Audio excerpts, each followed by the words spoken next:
gonkumayadi ani abdi kabanga dina konna mai ana balle sufati gonkumayadi ani abdi kabanga dina konna mai ana wachinjira kandu ana wacho ni nafsi garagalcho ana wachinjira kandu ana wacho ni nafsi garagalcho ni nafsi garagalcho ni nafsi garagalcho ni nafsi garagalcho ni nafsi garagalcho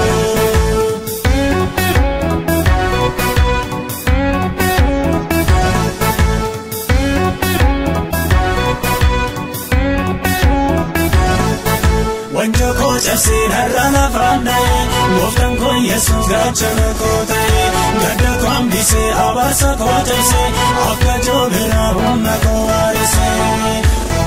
Akka boro fananu thana Akka jabi gona batu Ani Jesus ramadera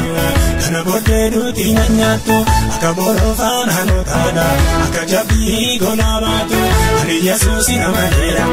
Kana bodde duti nanyatu Kana bodde duti nanyatu Kana bodde duti nanyatu Kana bodde duti nanyatu Kana bodde duti nanyatu Ani vaye duti nanyatu Ani vaye duti nanyatu Ani vaye duti nanyatu Ani vaye duti nanyatu Ana valle sofati gonkumayadi Ani abdi kabanga dina konna mai Ana valle sofati gonkumayadi Ani abdi kabanga dina konna mai Ana wachinjira kandu ana wacho ni nafsi garagalcho ana wachinjira kandu ana wacho ni nafsi garagalcho ni nafsi garagalcho ni nafsi garagalcho ni nafsi garagalcho ni nafsi garagalcho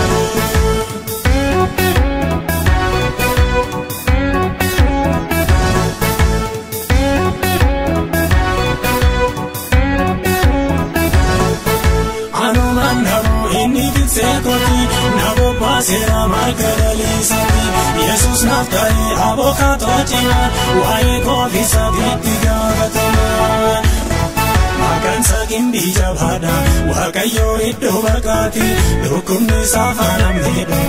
Jesus gadi sakoti makan sagin bija bhada wakayo iddo bakati dukumne safaram hedo Jesus gadi sakoti Jesus gadi sakoti Jesus gadi sakoti Jesus gadi sakoti Jesus gadi sakoti hinna gadi sakoti hinna gadi sakoti hinna gadi sakoti hinna gadi sakoti ana valle sofati gonkumayadi ani abdi kabanga dina konna mai ana valle sofati gonkumayadi ani abdi kabanga dina konna mai ana wachinjira kandu ana wacho ni nafsi garagalcho ana wachinjira kandu ana wacho ni nafsi garagalcho ni nafsi garagalcho ni nafsi garagalcho ni nafsi garagalcho ni nafsi garagalcho